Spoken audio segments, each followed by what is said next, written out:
What's going on, guys? Welcome back to the channel. My name is Matt and this is Near and Far Explorers. And the reason we're here today isn't to have fun out in the sun like many other people do when they come here to Cuyahoga Valley National Park. No, we are actually going to embark on a strange journey. One that is cloaked in mystery and danger. You see, Cuyahoga Valley here hasn't always been the innocent national park that many people know. In fact, it has a bit of a dangerous and quite disturbing history. And it gave birth to what many people in the area refer to as Helltown. We are going to investigate these stories, show you a few locations, and get down to brass tacks and discover what was Helltown. So if you guys are ready for this, join me as we embark on this strange and unusual bit of history.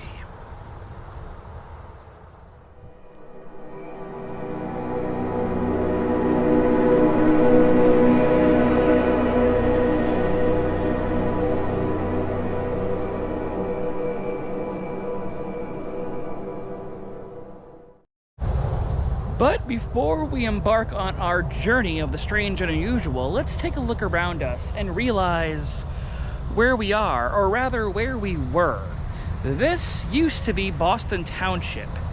Still kind of is, but right now it's more Cuyahoga Valley National Park. Back in the day, this area around you used to belong to a very small but upcoming village.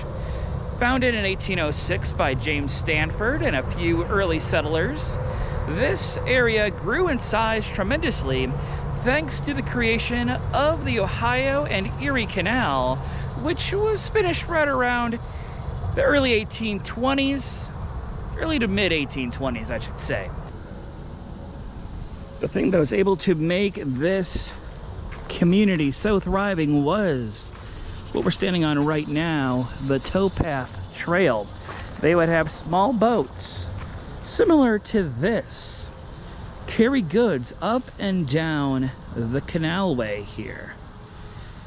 Most importantly, they would have a lot of different products on board and be able to carry them all the way to Cleveland and all the way to Akron while on board this boat.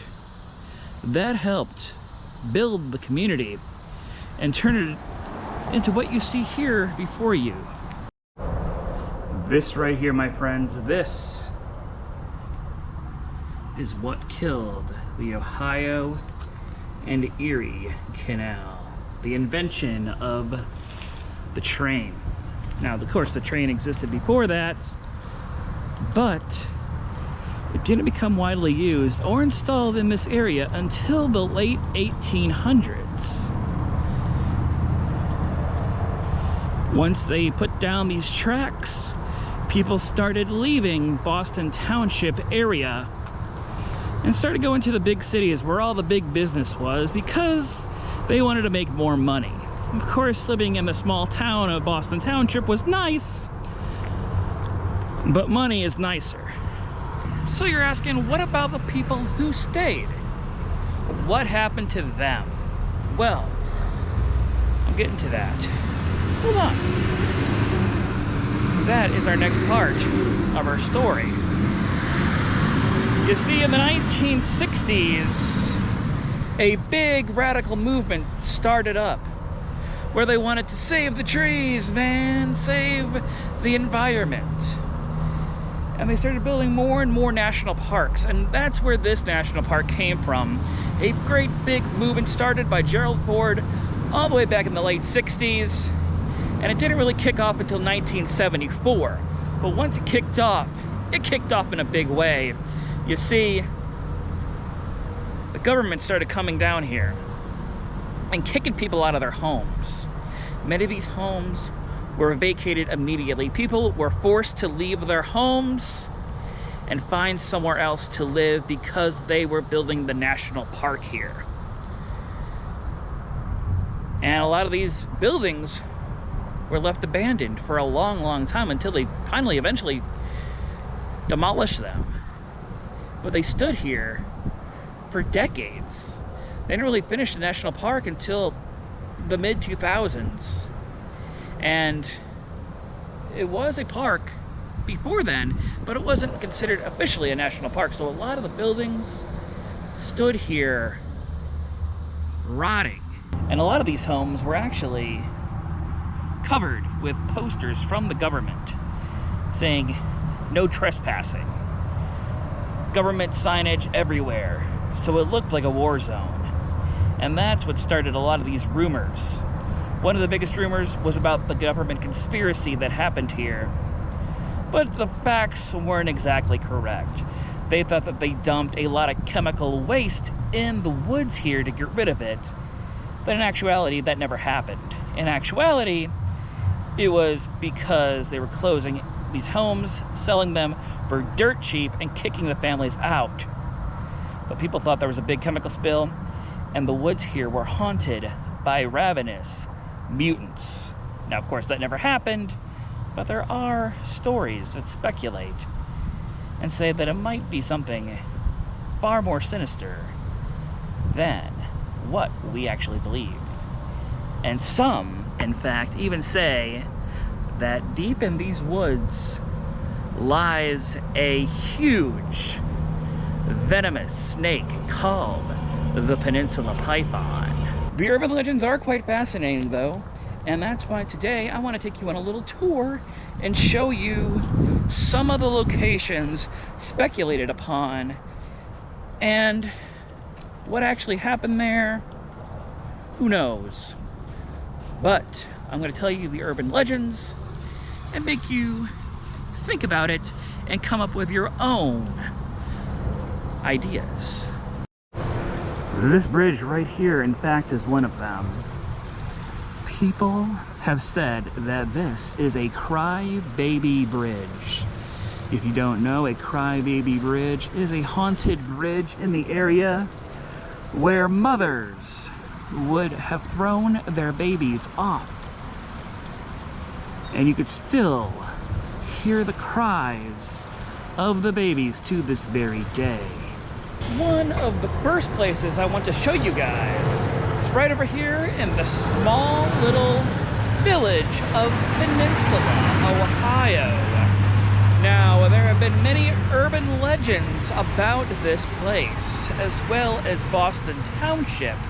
The peninsula here is definitely one of the stranger ones. Right over here, down this road, stands a church, which many people have claimed to be satanic.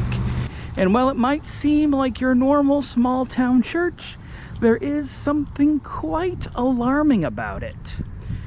I don't know if you guys can notice it right off the bat, but this is one of the main pieces of Helltown history. Take a look. Can you see what I see? Right there. An upside down cross, as well as that, another upside down cross. Do you know why that is? No, it's not satanic. Come on, people. That is part of Gothic revival architecture. There is nothing scary about that church. In fact, it's quite charming. I really enjoy this church. It's called the Mother of Sorrows, and it actually is quite an appealing place. The church in front of me here also is speculated to be haunted. People have said that they've seen candles shine throughout the night in these windows here. And while they walked by through the basement window, they said that they saw an eerie force which told them to leave. Now, I don't know if this church is haunted, but that's what people say. They also say that no matter what day it is or what time of day, there is never a mass going on, and thus they believe it is used for sinister purposes. This right here is Boston Cemetery. This is rumored to be one of the most haunted places in all of Helltown. There are many, many urban legends that circulate about this location, and today I want to talk about a few of them. So let's go investigate this area. One of the urban legends that is widely discussed in this cemetery is that there is a ghost that sits on a bench over here and stares blankly into the void. Now, there have been a few people who've been over to the cemetery, and they have said that can't be true because there are no benches in this cemetery. Another urban legend talks about an abandoned school bus that was found nearby here. And they say that a lot of the graves in this cemetery belong to children. And that they died in that horrific bus crash. Another urban legend that was speculated upon here was that these trees can move. They say that satanic cultists have come to the cemetery and repositioned these trees in order to hide all of their satanic secrets. We're currently here on Stanford Road, which actually might be the hotbed of activity for the area of the paranormal known as Helltown. You see, we're traveling down the highway to hell here, which actually had a lot of stories and speculations of its own.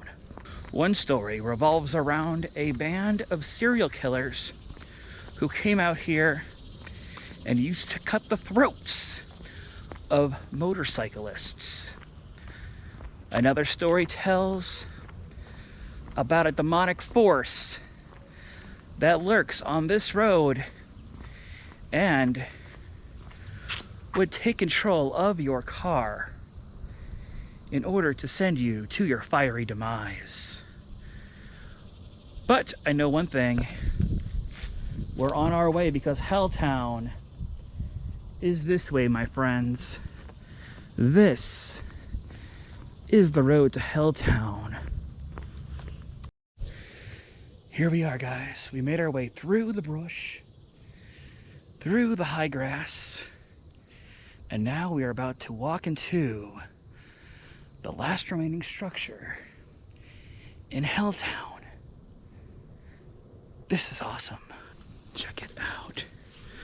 This is really, really scary. Look, see the broken glass.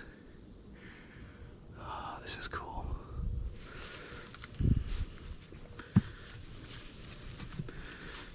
Whoa.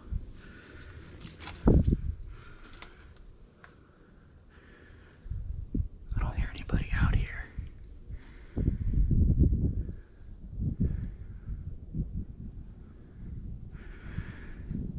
This is pretty awesome. Yeah, this is awesome.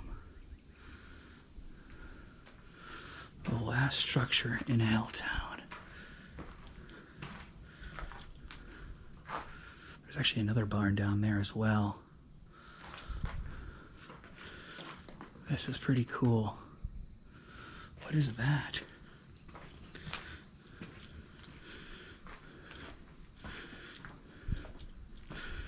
Looks like maybe an electrical box.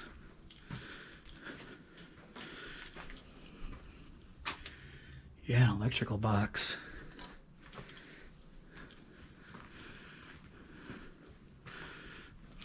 Ghosts.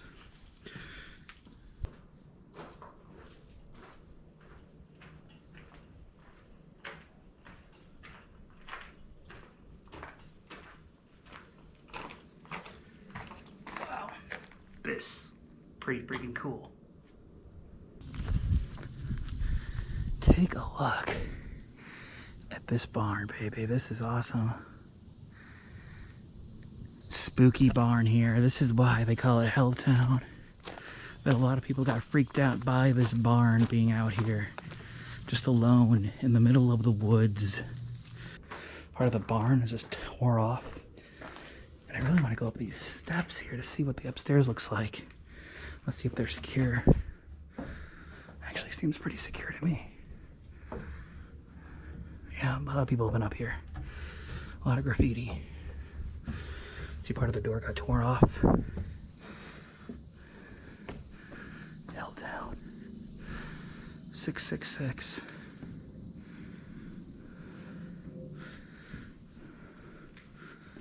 Wow. This is pretty wild. Be very careful where you're stepping. Don't want to fall through the boards. It's actually pretty well maintained.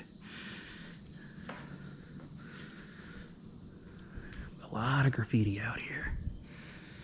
This is pretty freaking cool. If you like this kind of thing, that is. Some people don't like all the graffiti. I think it's pretty awesome being out here though. Look at that. Don't give up, God has a way.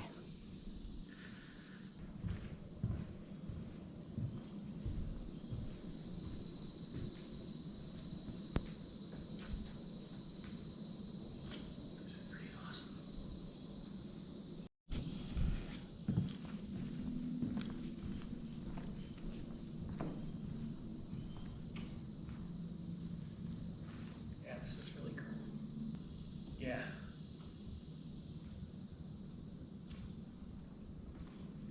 I'd be sweating like a pig, but it's worth it to be out here, man. It's hot today, but it's 100% worth it to be out here in Helltown.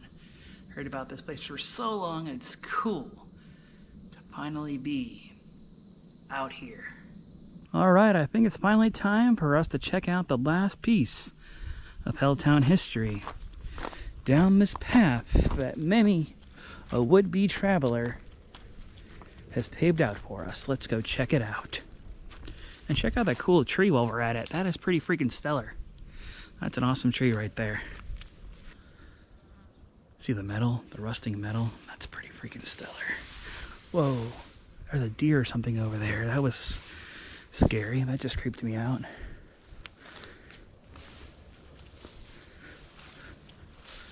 Wow, look at this. I think this was like a chicken coop or something. Not sure. Yeah, look at all the mesh. It's hot. Yes, it is. Look at all the mesh. Look at the holes in the roof. No chickens out here anymore. If there were, there'd be some scary chickens. Like demonic, messed up, possessed chickens. Looks like they even have power out in this hen house. Looks like a little power outlet. Old corn for the chickens. Wow, that corn must be from like the 70s. I'm surprised corn doesn't decompose. Unless something else is out here eating that corn. Lots of broken glass. This area isn't as graffitied as the other side. See some exposed wiring here. That's cool. It's definitely cool to be out here though. I think this would be a awesome location for a horror movie. Like if somebody would come out here and make a Helltown movie, this should be the prime location for like where the killer hangs out. The Jason Voorhees type should make this his lair. I've never made it out here. A lot of things that I read online say that everything is gone. So there must have been a lot more out here, old abandoned houses and stuff, back before 2006. But there is still one or two remaining structures, which, in my opinion, totally makes the trip out here worth it. I really hope you learned a thing or two about the history of Helltown, some of the urban legends surrounding the area, and all of that awesomeness. There's one more location, it's a pretty special one, that I want to show you guys before I end this video. But if you're liking what you see so far, please give me a big thumbs up and subscribe to Near and Far Explorers for more awesome adventures just like this. Like I said, I got one more place to show you. One more urban legend. And it's a bit of a doozy. We're about to investigate the grave of the Helltown Witch. I must warn you, what I'm about to show you might scare some young viewers. Let's go check it out. So yes, this is the grave of the Helltown Witch, marked with one word, McCovern. As you can see right here, McCovern. People have placed tokens here out of respect for this woman. And see how the stone is actually cracked right there? It was repaired because it was struck by lightning. See the different designs of the runes on this grave? Yes, they say this grave is haunted. People who come here have witnessed many, many strange goings on and have felt a cold chill go down their spine. This is the Helltown Witch's grave. Thank you for letting me film it. I do appreciate you. I take by the butterfly here that you are letting me tell your story. So thank you, McCovern. I appreciate it and I respect it. You have to pay respect to the witch, to the grave. She might not even be a witch. In fact, I don't think she is. I think she was just a misunderstood woman. But this is the grave of McCovern, who many people call the Helltown Witch. Hurry back. Be sure to bring your death certificate. Hurry back. If you decide to join